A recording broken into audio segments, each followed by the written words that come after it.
Okay, so this is about the NGOs. The NGO, I have already told you about the difference between NGOs and IGOs. You know what?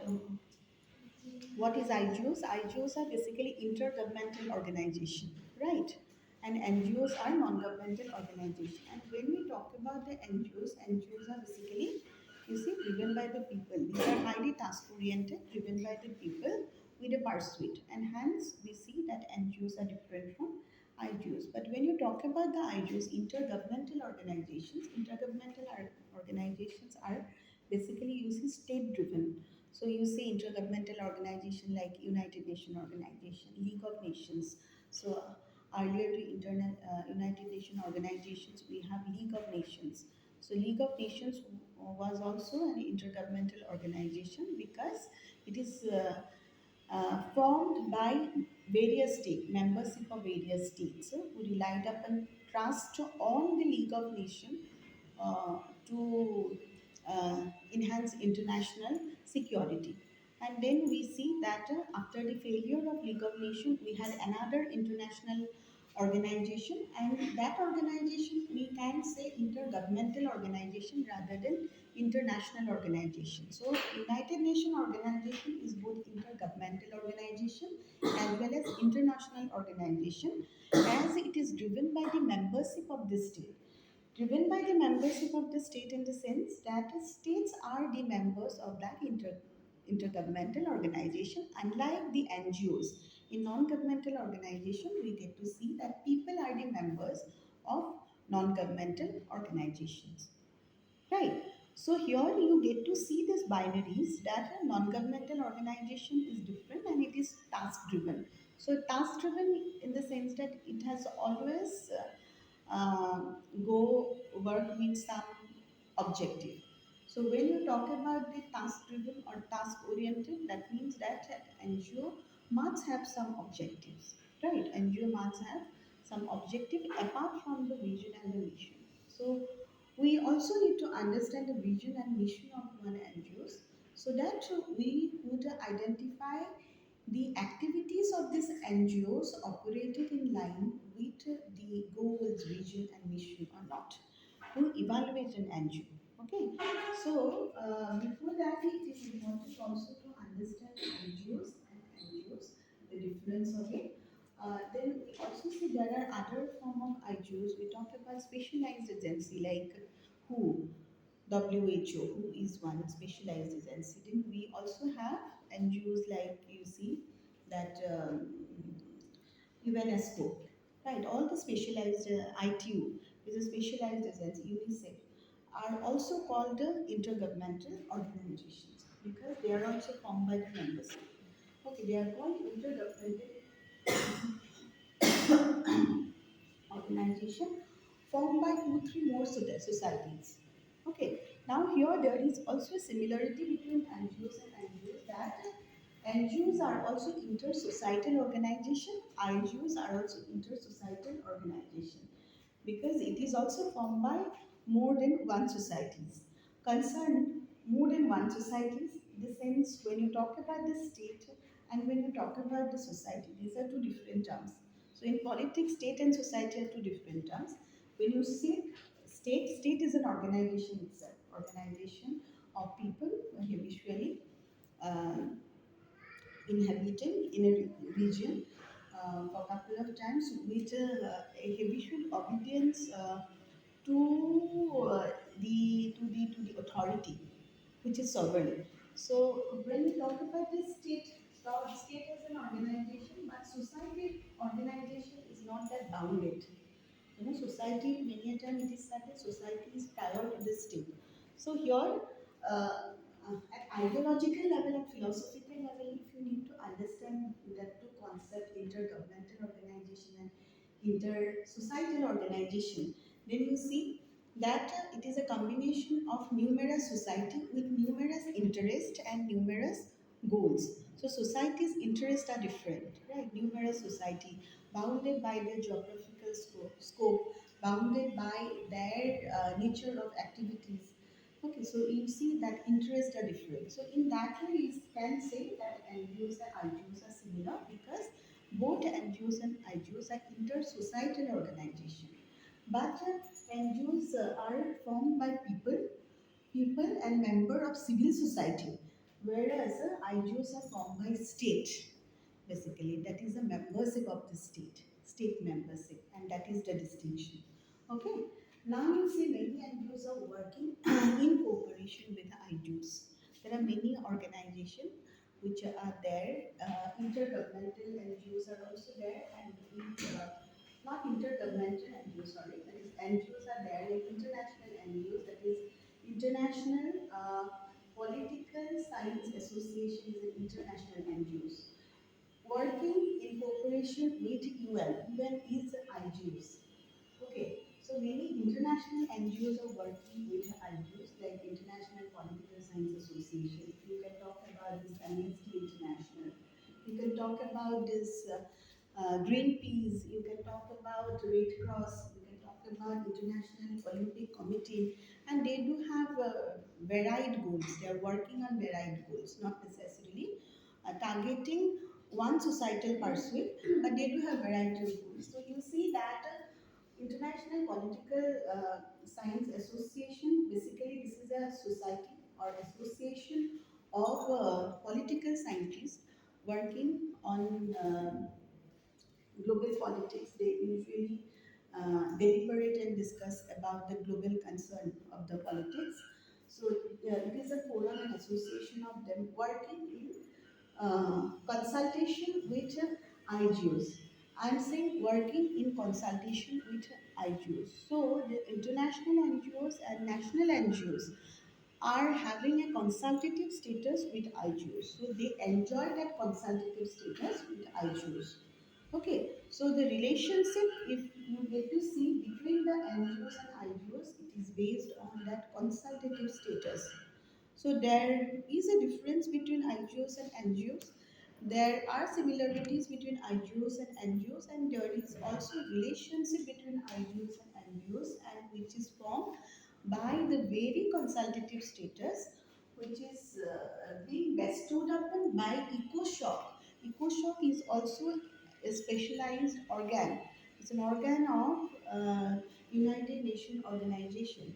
It's an organ of United Nations Organization, Economic and Social EcoShock, Economic and Social Organization, which bestow the consultative status to NGOs.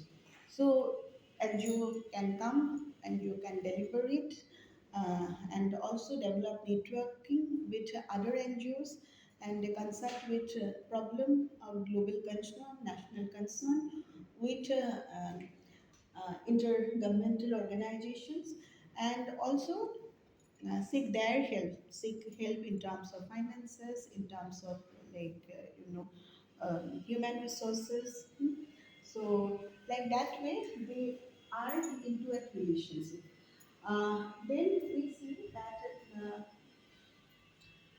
uh, in the Charter of the UN, it is mentioned that we, the people of United Nations. So when you say we the people of United Nations, that itself says that United Nations organization is entirely not driven by state at the same time, although we say. So there are some contradicting visions. So I'm actually saying the philosophy behind it. So contradicting vision of understanding the understanding the IGOs. So when you say we the people of United Nations organization, that means the organization itself is representative of humanity and heritage of the society with the people of United Nations. So, and that very line actually distinguishes IGO somehow from that position that we usually discuss. IGOs are formed by the state membership. Okay, and you also see, for example, that 95% of organization, that not intergovernmental organization, 95% of organization are non-governmental organization, only 5% constitute intergovernmental organization. So we have a good number of NGOs. So if you see the ratio of NGOs and IGOs. So there are very few IGOs we have, and those are the specialized agencies of that's international organization, United Nation organization, and United Nation organization itself. Apart from this, rest of the organization, international organization are also NGOs. Okay, so you don't have to be very confused about this division. So this Amnesty International, Greenpeace, and you see this Planned Parenthood, Red Cross. These are international organization, international non-governmental organization. This is based on their geographical scope because across the world they will have their stake. They are not a IGO. They are having consultative status with IGOs. They're NGOs only. No, they're NGOs. Yeah, not a bigger. You can't use the word. Yeah, but yeah, their geographical scope is large and extended. Okay, so in a sense that the size is also bigger. Yeah, size is bigger. Their scope is large. They span across uh, uh, uh, different countries. They span across different countries. So they are not national NGOs. They are international NGOs. But they are not, you see, intergovernmental organization. They are not IGOs. Okay. So we have only 5% IGOs and 95% are NGOs. So these are international NGOs and these are, like you see, 5% are IGOs. 5% IGOs are, you see, that specialized agencies of United Nations organization, and we also have that United Nations itself is an IGO, intergovernmental organization. We have some security arrangement. If you have heard about NATO, CETO, Warsaw Pact, which are formed on the ideological basis, are also some of the IGOs. So IGOs are basically formed across the interest of the member state of the United Nations organization. So United Nations organization is an organization of numerous states. It is an organization of states, right? So each state usually having two, three members. The Santi in different organs. In the Security Council also we have member from India. So in the Social and Economic Council, we have members. In General Assembly, we have members. So each state usually send members to different organs and to intergovernmental organizations. So we call it international organization, but this is intergovernmental organization because this is formed by the government of the nation state and formed by the membership of state across the world. But here, when you talk about the NGOs, NGOs are basically driven by the people. But NGOs are the basis of, you see, in the United Nations organization. In that way, you also see NGOs form the basis going by the charter, the very vision and mission of the NGOs. Going by that work, you also see NGOs are the basis of NGOs are the basis of, you see, inter uh, like governmental organization, United Nation organization basically. Because we the people of India is being mentioned. No? Okay, so this is fine. Then we have one thing that is DPI. DPI is Department of Public Information. DPI is one more you see segment in international organization, not necessarily a intergovernmental organization, it's a department only. Okay, this department are conducting within its capacity, advisory capacity and liaison capacity with NGOs. It has created a forum for NGOs that DPI usually creates a forum for NGOs to come to discuss and deliberate with other NGOs and also with the actors, member state of intergovernmental organizations. And also it gives a pass to NGOs to access to library of films, library of press releases. So there is a big library, Doug Hammarskjöld Library, which is there in United Nations organizations. So lot of press releases, various reports of different states are there, various report on humanitarian actions which are being taken on societal conditions, on cultural development, on economic growth. The reports are being prepared and submitted. So NGO can access to the library, and this is then via DPI. So DPI will grant the pass to NGOs. Okay, and also NGO has a consultative status with the ECOSOC Economic and Social Council. And when you talk about the consultative status, you can actually see that fewer NGO usually have a special consultative status whose vision is exactly matching with NGO, UNO's vision.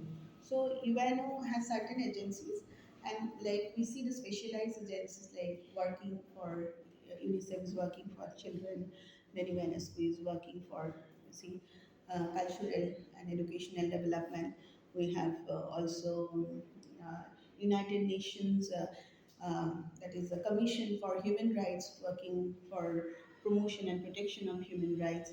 Then that is the United Nations High Commissioner for refugees that is also working for the protection of the refugees. Then we talk about the ILOs, International Labour Organizations. So certain NGOs are working incompatible to the goal of this very organization. Huh. So they will get a special consultative status. And there are other some organizations who you occasionally develop some similarity with the vision and the goal of the NGOs and those specialized agencies. And they usually get a roster status. So not each and every organizations are taken that prominently and prioritized by IGOs and special agencies. Only a few NGOs are being prioritized by NGOs. Only a few agencies which share the similar vision with uh, intergovernmental organizations like as specialized agencies of United Nations organization. Okay, so accordingly, we actually see that we have that consultative status, two kind of consultative status, special consultative status and roster status, which have been bestowed to the NGOs by IGOs. And it is also via EcoShock, that is, it could be accessed, that status could be accessed through the grant of the EcoShock. That means EcoShock is the one who will grant access to that consultative status with the agencies, specialized agencies. Ma'am, all the agencies, I mean, all the NGOs, they have access to DPI. Mostly all the agencies have access to DPI. Access to they do have a relationship to DPI. DPI is also a 18-member executive body. So we also have a member with its country usually send members to DPI. Okay, and DPI members of the DPI serve for 2 years, and they usually resign after 2 years, and new members usually join. So they do have all the NGOs have access to DPI, but based on their status with NGOs, consultative status, they usually get the benefit of the DPI. So Ma'am, I DPI, have okay. Ma'am, this DPI creates a forum for NGOs. What about IGOs? Are they their own authority or yeah, IGO, they don't have to give that forum because these agencies and organizations are already there. NGOs need that forum, that platform. So one NGOs, they're working on, you see the child rights, they're working on family planning and all. So they also need grants and finances. They also need some other support, you see logistic support, technological support, apart from manpower support. And also for having a wider network, they want to have a discussion with specialized agencies. They first need to go through this process whether they need to have a status, consultative status, and that consultative status may be of roster variety and it may be of specialized consultative status variety. So certain NGOs will get the specialized consultative status in that sense that they will have the similar visions. So quickly they can sit with these IGOs and that agencies, and they can sort out their matters and seek their help, seek their support, seek fund, grant, everything. And certain NGOs are occasionally matching with their goals. So they are having the roster status.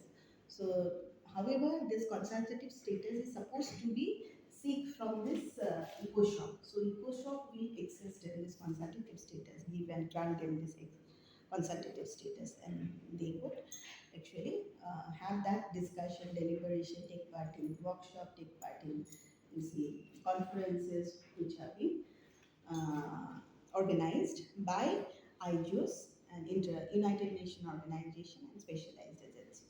Ma'am, I have a question. Ma'am, roster status, I do not understand roster Roster status. status is also given to few NGOs who has a long distance vision, who share a long distance vision with some of the IGOs. You see, not necessarily that they are certain organizations, suppose they're working in terms of rehabilitating the flood women, etc. And you see, occasionally and accidentally they develop some of the visions, which is occasional, accidental. Means their existence is also occasional and accidental. Their existence is not long term. You know, there are certain organizations they existed for long term. There are certain organizations who existed for long term. Means project basis also there are certain organization work. They usually have a roster status. Their size is also very small. Uh, and at times that vision is also very occasional. So they usually switch to different clientele. Okay, switch to different project, and some project may be going with that vision of the situation, vision of the social like specialized other specialized agencies. But a certain like vision, certain goals and objectives may not be equally switching to this vision. Ma'am, I have a question that since some of them do not exist anymore, like Warsaw Pet is an IGO That is of that. USSR, Mhm. so it is also not like not in status currently. No, no, that is an IGO. No, IGO doesn't have to have a consultative status. Okay. Only NGOs need to have that consultative So they status. are given this rooster status or not? Well, Those IGOs or not? IGOs don't require any consultative status. IGOs do not require. Only the NGOs require a consultative status in order to get the funds, grant, any other support, technical support, logistical support from international, uh, intergovernmental organization and international organization like UN. IGOs do not require any kind of consultative status. This consultative status is there with IGOs. Are you getting it? There are some organizations, suppose peace, peace related organization. So they do have consultative, they might have consultative status with NATO CA2, but NATO CA2 are basically working on, you see, the security arrangement, not a peace building. But a distant relation, distant goal might be shared. Distant goal, okay, they are also working on security arrangement. So certain humanitarian measures they might have also taken. In that way, they may also consult, they may also grant access to grant the access. It will be EcoShop will give them grant them the access, but they may also come into consultative status with like NGOs. Like DPI, who is like who are the people who constitute in DPI? Because there is a difference in co-shop and DPI. So how they are similar in DPI? Mhm. Ma'am, who are the people who constitutes This is in a DPI? department. This is a department. Okay, EcoShop is an organ. Okay. Okay, United Nations organization is form of different organs. So we have General Assembly, we have Security Council, we have Economic and Social Council. This is Economic and Social Council. Then we have Secretary. Then we also have International Court of Justice. Earlier we have Trusteeship Council. So you see that there are numerous organs which will form the international organization, and you see that ECOSOC is one organ of the international organization which is UN. So many of the people say that UN itself is IGOs. Yeah, this is true, IGOs.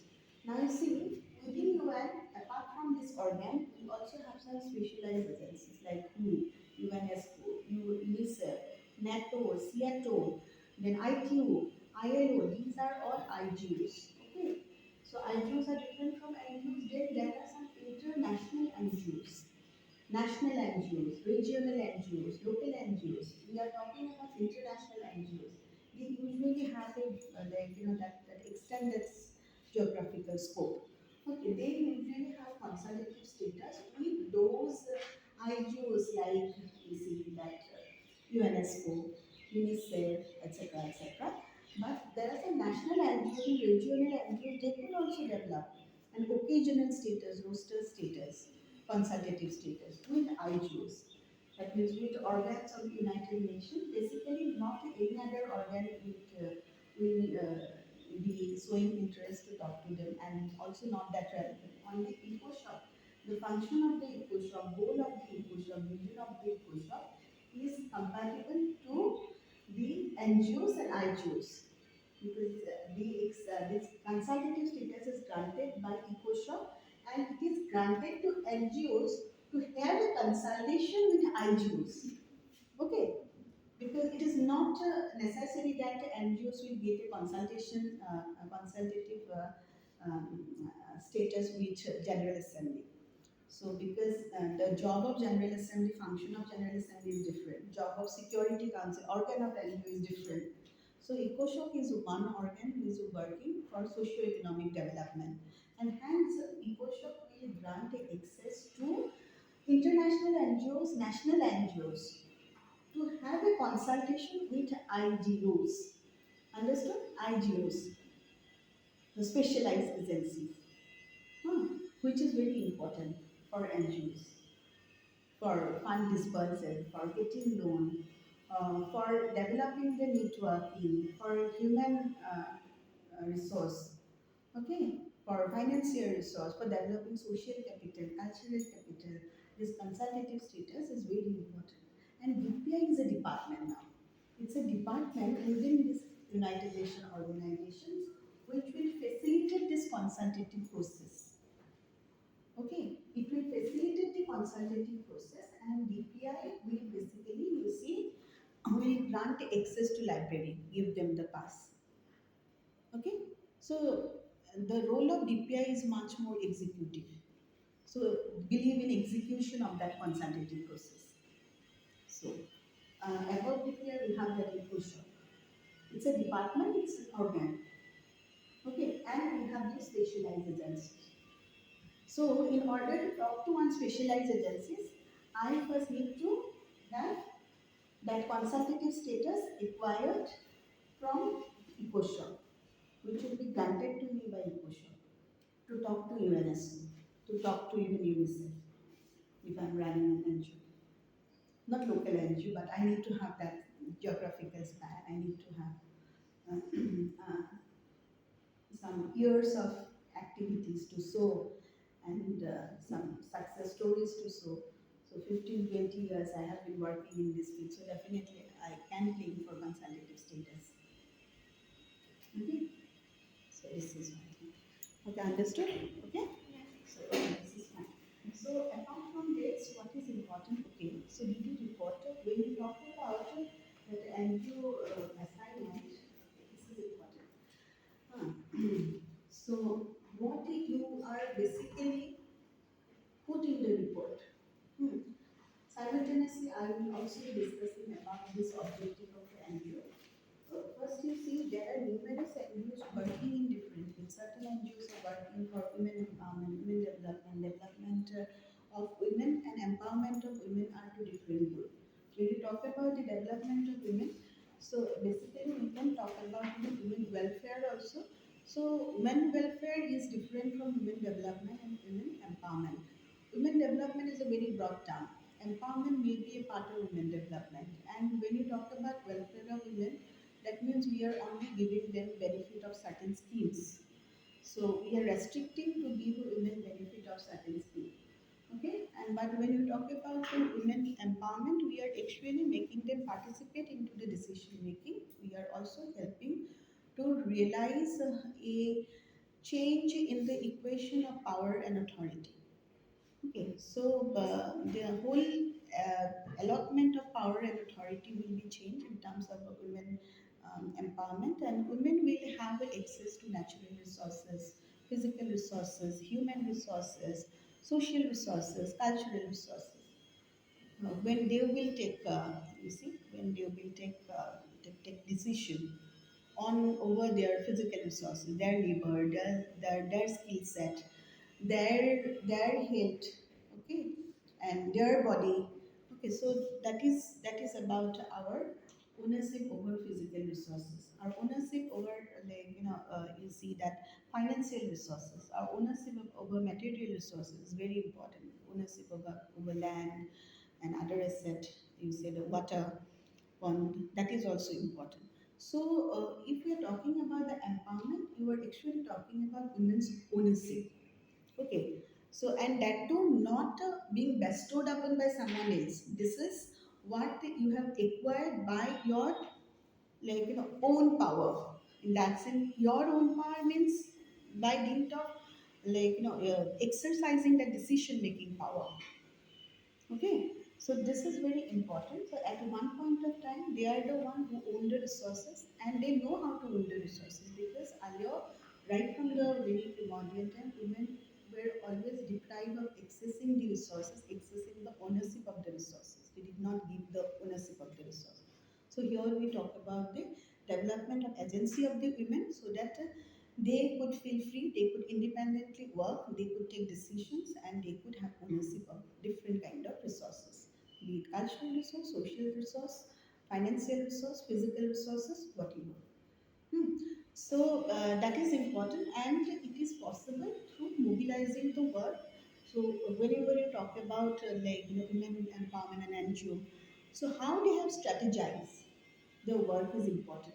Now that is empowerment. Women empowerment is a vision. Let me tell you, development of a woman is a vision.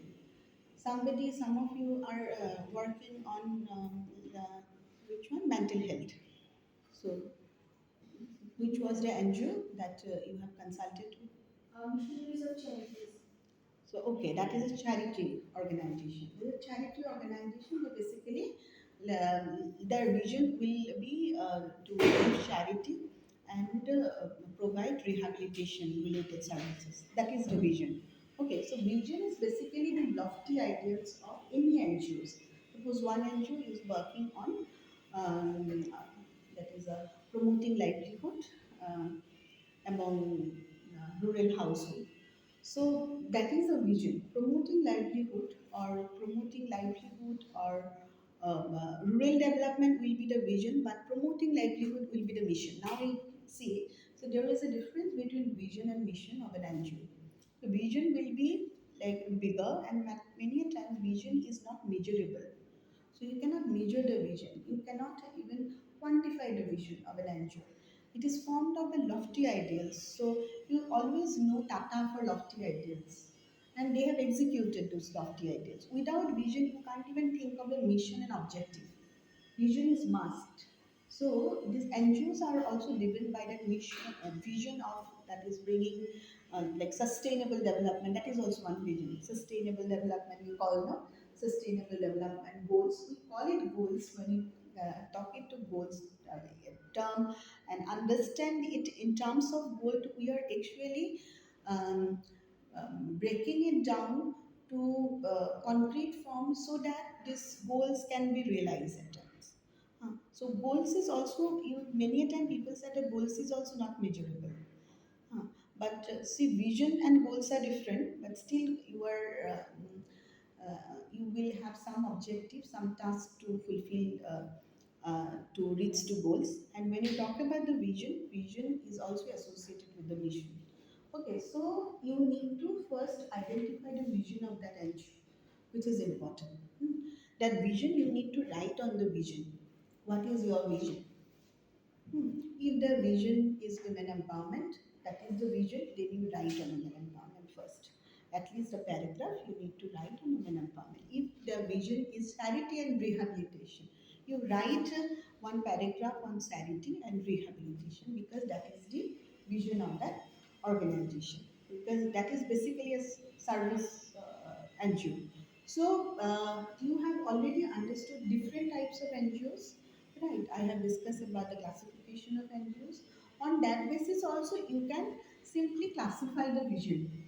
There's a social development. It is also one vision. Social economic development is a vision. Empowerment is a vision. But to be more, specific, you can have women empowerment, youth empowerment. You see, child empowerment. In that way, you can have vision, a big specific vision. Okay. Then you see the mission of that NGO. Mission is basically give you that context in which NGO will strategize their operation. So, without having that mission, they cannot even lead to carry out any operation. They cannot strategize their operation. It's difficult to carry out the operation. So, what will they perform? Mission. So, mission is a definite identification of that vision. Suppose our mission, we were specialized. We have a mission. Our vision is specialized education, and and the mission is develop that competitive, technologically advanced, and also the competent human resources, and build competent human resources. That might be the mission of that educational institute. So, and also to achieve ourselves global leadership in education, maybe vision. That is the vision. And for that, so our mission will be to develop the competent, competitive, technologically advanced, and quality minded, you might say, minded leaders, and also entrepreneurs, facilitators, and also professionals from the university. So you see, mission is much more, uh, definite. Vision is global leader, but mission is much more definite. So global leader, what do you understand by global leader? So to be global, to achieve global leadership, what we need to do? Huh? What we need to do will be the objective. Huh? But you have to have a mission which will strategize how you will actually become how you will become a global leader, or you strategize your operation. It's important. Then you have that goal. Goal is basically the one single goal we say, or suite, which is much more broader. But when you say objective, objectives are basically, you see, um, some of the tasks that you need to perform to achieve that goal, or maybe a vision. Many organizations even cannot identify their vision. They simply say that, yeah, we have a goal like this. And accordingly, they set some objective to meet the goal. Even in research also, we have a goal, we have an aim, and we have certain objective. Now, objectives are always measurable, and these are, you say, identifiable. And objectives are set in a hierarchy, in a priority. There is a priority of setting the objective, then hierarchy of setting the objective. This is the first objective. Suppose first objective, maybe you could see the objective of developing a amicable relationship with the target communities across a village, across so you can define those areas. uh, so objective of having amicable relationship across 2, 3, 4 villages, in naming those villages, or objective of, you see, uh, reducing the cost. That is one objective. Okay. Then you might have also an objective of, you see, carrying out certain activities, and this is a goal actually, objective of carrying out activities, um, not to by not disturbing or without disturbing the social cohesion. That is a goal. So that is our job is to carry out activities or community mobilization activities without disturbing the social cohesion, might be the goal. Now objective will be to enhance community engagement, or to carry out, or also mobilize the community of, you see, the Tarajuli villages, um, and also enrichment of livelihood opportunities will be the objective. Okay, like that way you could see the goal and you could see the objective. So there is a difference, and objective is verifiable, it is measurable. So you could actually see how far it is, being fulfilled. So you can ask them. So on that basis, you understand the vision, mission, objective, goals of the NGO and the strategies they have undertaken. Various intervention strategies. We have already discussed about those intervention strategies. Some locality development strategy.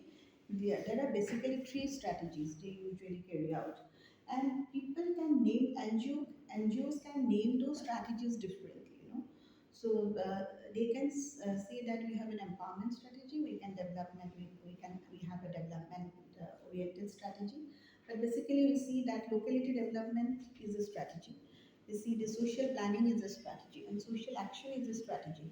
And social action is also related to movement, empowerment types. So it has a twin and also varied goals it will serve. Locality development is basically development oriented strategy focusing on forming self-help group. That is also one strategy. We strategize that formation of self-help group, and also we strategize our activities towards mobilizing a community. Hmm. And community mobilization even through self-help group. Hmm. That might be a strategy. Okay. So there has to have one strategy. Okay. So you see how they have strategized the intervention. How they have strategized the intervention and how far they have attained the success. So success will be in terms of some statistics. Suppose they have targeted 2 3 villages. How many beneficiaries are there in that villages? You see. So they have targeted male folk, female folk, or youth or children. You see that targeted. So you itself you see the target women. They have target villages, target women. So you then be very specific about the household got the benefits. Okay, so if they have a livelihood plan, how many household got the livelihood benefits? Hmm. So, they have a plan for enhancement of the livelihood. They have a plan for capacity building. They set a capacity building. So they also make them aware. They make them understand about the various seeds which could be given to even this that piggery development and all that kind of various kind of awareness activities carried out for livelihood. Livelihood, it is not simply related to improving the lifestyle of the community. That might be a goal, improving the lifestyle of that community or the villagers. But a strategy would be help them in improving the cattle, improving the you see animal husbandry, and also ownership of the local resources, you see natural resources within that village precinct. Okay, so their objectives will be different, and goals will be a bit much more. Like if goals are verified, objectives will be more, and livelihood may be a vision and a mission. Are you getting? So you need to work on that due diligence report on the basis of the objective of the NGO. Now, due diligence is the past history of the NGO, when it is actually formed, when NGO come into exist, when it is registered, the year of register. You see that it is registered 2 3 years back. So it's a very early age NGO. Very early age NGO, new NGO, young NGO. So what kind of activities will be carried out? So use, and there will always be see that problem related challenges related to scarcity of funds. So so challenges will be drawn out separately. Okay, you could write the challenges separately, but this is not on the basis of your belief and your guesswork. This should be on the basis of empirical evaluation. Understood? Empirical evaluation, develop questions, talk to them. Talk to them over the phone, develop questionnaire and interview schedule, talk to them over phone. And if they said that visit us, then you go and visit them. And then you work on uh, it. Okay, and then their challenges, transparency in terms of finances, it's important. how they have generated the funds is very important. How they have generated the funds and challenges regarding getting the funds. So first you write down about the vision, broad vision about women empowerment, about charity and rehabilitations. Then you write down the objectives, activities they have carried out. Then you write down about the projects which they have carried out, and also strategy of intervention. What strategy they have. That is on your terms you need to write. Whatever is already delineated in the website, written in the website, cannot be the part of projects, because I could anyhow identify. If you simply copy paste the information of a website, then it will not be counted. So you need to identify the strategy of intervention by asking them, and then you write on it. On each project have different strategy of intervention. Hmm. So there are various projects, because that NGO is multi-cliented. If it is multi-cliented, they will be serving different clients. So and they will have different kinds of strategy, different types of strategy. You write about those strategies. Okay. So for each client, for each segment of population. Okay, then you will write. And then the beneficiary statistics you will give. Number of beneficiaries. They will give. Over the last year we have this many. So you can have an overview of last 3 years.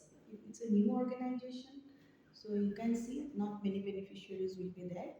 But if it's a very old organization existing for 20 years, like 15 years, then you only write about their project in the last 5 years.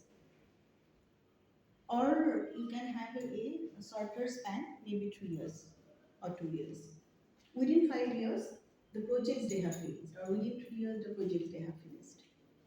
আগতে কি কৰিছিলে সেইবোৰ লিখাৰ দৰকাৰ নাই, সেইবোৰ নালাগেও আচলতে আমাৰ কাৰণে। গতিকে তাহাঁতৰ 5 বছৰত কি কাম কৰিলে তাহাঁতে, suppose an organization is going to be closed, so no point that you will write a success story on that organization. হা, লিখিব পাৰা, but that why that organization has been closed, the kind of challenges that organization has faced. It will not be a part of success story, but it is also a story of value. Hmm?